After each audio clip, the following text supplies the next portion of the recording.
A moment can change your life. The Thin Threads collection of life-changing moments. This Thin Thread story starts on Mount Kilimanjaro in Africa, but that was not the high point of this journey.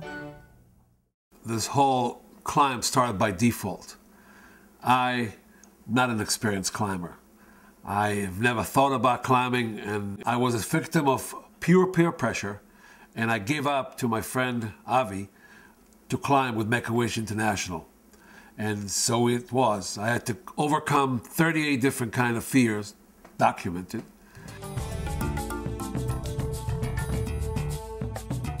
I was petrified that my worst fear had come true. After the first day of climbing Mount Kilimanjaro in Tanzania, Africa, my heart might be giving out. At the age of 50, and with little climbing experience, this was not an unrealistic thought. Then I heard a woman scream in the neighboring tent. I ran to her aid. I realized that she was having a panic attack, and I was about to have one too. She was sent to tell me, hey, be cool. As we sitting and having breakfast, we wanted to spend the last few hours in Tanzania exploring and understanding and seeing the people. The Thin Thread moment was the first one, the fact that Dr. Fidelis was sitting there overhearing our conversation and witnessing our effort to solicit a cab. And all of a sudden I get a tap on my shoulder saying, I hear that you're looking for somebody to drive you around. And I said, yeah, are you a taxi driver? And he says, no, but I am the local doctor and I'll be happy to guide you around. And as we start driving around, we end up at the school that he actually was a student, the Tella Primary School in Tella, Tanzania.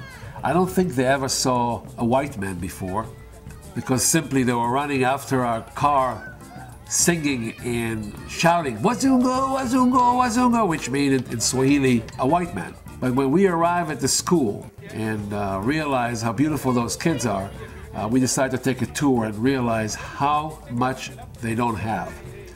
The classrooms had no chairs or desks. The only map of the world we could find was hand-drawn, and as we walked around, the priest was telling us that sacks of sugar do a lot for the school, as they can able to keep kids in school by feeding them. And it was really not much for us to split $150 between the three of us and donate 3 sacks of sugar. The people at the school were very grateful. The donation was received as a large gesture. The school's 300 students lined up in rows outside. Then, with smiling faces, they began to sing the Tanzanian national anthem. While the three of us, all dads, stood there crying. As I watched the young Tanzanian students sing in appreciation, I decided that I was going to help the people at this school as much as I could.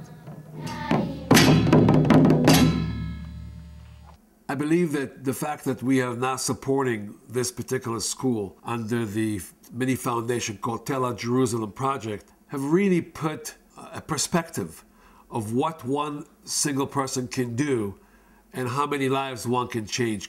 The fact that one can give is the highest form of living. I went to the climb without expecting anything or understanding what the reward will be.